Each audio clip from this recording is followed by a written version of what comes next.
आज मैं आप सबके लिए लाई हूँ एक मजेदार रेसिपी और ये है चालता।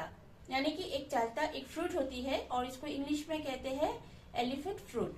नाम बहुत ही अजीब है पर खाने में बहुत बहुत ही मजेदार है। और इसे हिंदी में क्या कहते हैं आप मुझे कमेंट्स में आके जरूर बताना।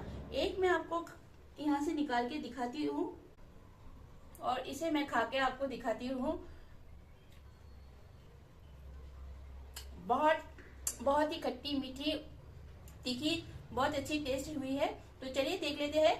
इस मेरे मुंह में बहुत ज़्यादा पानी आ रही है क्योंकि बहुत मज़ेदार है और इसके है ना बहुत ही हेल्थ बेनिफिट्स भी होते हैं। तो चलिए फ्रेंड्स देख लेते हैं इस रेसिपी को मैंने कैसे बनाया है। तो फ्रेंड्स यही है चालता और इसकी नाम तो मैंने आपको पहले ही शेयर की है, एलिफेंट फ्रूट। नाम जो भी हो फ्रेंड्स बहुत मज़ेदार होती है खाने में। मैंने इसे हाफ़ कर लिया है और इसे अब स्लाइस में कट कर लेना है। चलिए इसे स्लाइस में कट कर लेते हैं। स्लाइस करने के बाद ये कुछ इस तरह से दिखती है और मैंने चालता को अच्छी तरह से स्लाइस कर लिया है और अब इन्हें है ना बॉईल करना है। और इस फ्रूट के बीचों बीच ये एक सीड्स होती है जिन्हें हमें फेंक देना होता है। और ये जो स्लाइस है ना, अब इन सबको कुछ इस तरह से क्रश कर देना है। इसमें बहुत फाइबर होते हैं तो इन्हें क्रश करना ज़रूरी है। अब पैन में पानी लिया है, थोड़ी सी हल्दी और नमक में इस चालता को अच्छी तरह से बॉईल कर लेना है और 5 से 7 मिनट के लिए इसे ढक के बॉईल कर लिया है मैंने। अच्छी तरह से बॉईल होने के बाद गैस को बंद कर देना है और इसके पानी को स्ट्रेन कर लेना है। एक छलनी में मैंने इसे स्ट्रेन कर लिया है। चलिए अब बढ़ते हैं नेक्स्ट स्टेप की ओर।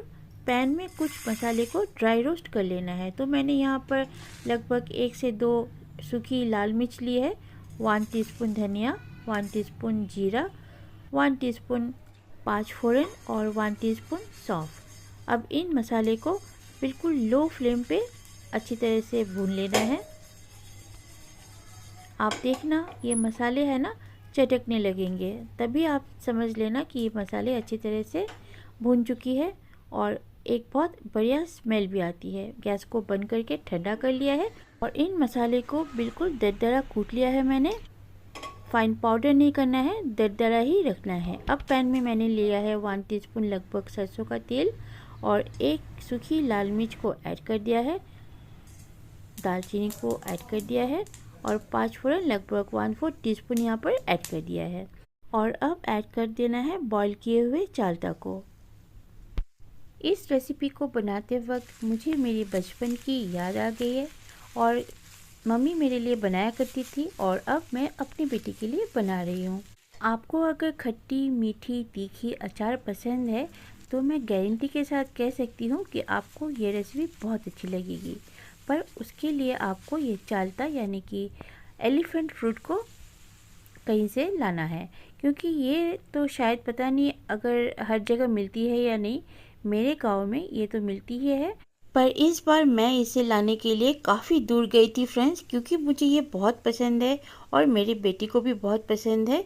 जैसे ही चालता की स्लाइस सॉफ्ट हो जाते हैं इसमें ऐड कर देना है गुड़। ये जो चालता की अचार है ना फ्रेंड्स, ये गुड़ से ही अच्छी लगती है। और ऐड कर देना है यहाँ पर अकॉर्डिंग टू टेस्ट सॉल्ट। अब एक बार इसे मिक्स कर लेंगे और फिर से इसे ढक के पकाएंगे। जब तक गुड़ अच्छी तरह से डिज़ोल्व नहीं हो जाती है तब तक इसे ढकना है, फिर मिक्स करना है और फिर से ढकना है और फिर से मिक्स कर लेना है। एक चालता के लिए मैंने यहाँ पर 150 ग्राम गुड़ लिया है। आप देख रहे हो गुड़ बिल्कुल मेल्ट हो चुकी है, पर ये अभी तक रेडी नहीं है। ये जो गुड़ है ना, ये थोड़ी सी जेली की कंसिस्टेंसी में आने पर आप समझ लेना कि ये अच्छी तरह से कुक हो गई है। और ये चालता बहुत खट्टी होती है तो इसे अब्जॉर्ब करना है, इसके मिठास को, गुड़ के मिठास को ये अब्जॉर्ब कर लेगी, तब जाके ये बहुत ही टेस्टी बनती है। अब बीच बीच पे इसे मिक्स करना है, ढकना है और इस तरह से करते हुए कम से कम 5 से 7 मिनट के लिए आपको इसे कुक कर लेना है। इसी स्टेज पे आप चेक कर सकते हो मिठास और चाहिए या नहीं। तो अकॉर्डिंग टू मी ये तो अच्छी तरह से स्वीट हो गई है। और अब इसमें ऐड कर देना है ब्लैक सॉल्ट आप ऐड करना फ्रेंड्स। इस रेसिपी में ब्लैक सॉल्ट ऐड करने से ये नेक्स्ट लेवल तक पहुंच जाती है। आप देख रहे हो गुड़ की जो कंसिस्टेंसी है लगभग होने को है। मैंने फिर से ढक दिया था। अब आप देखना इसकी जो रंगत है ना कितनी निखार के आई है। और इसी स्टेज पे गैस को बंद कर देना है। ये जब ठंडी हो जाएगी और थोड़ी सी इसमें जेली लाइक कंसिस्टेंसी आ जाएगी। अब मैंने यहाँ पर भुने हुए मसाले को ऐड कर दिया है और ढक के रख दिया है। अब मसाले को मिक्स कर लेना है और एक कंटेनर में इसे पोर करके रख देना है। ये काफ़ी दिनों तक चलती है फ्रेंड्स। तो मिलती हूँ किसी अच्छे से रेसिपी के साथ। Till then stay fit, stay healthy.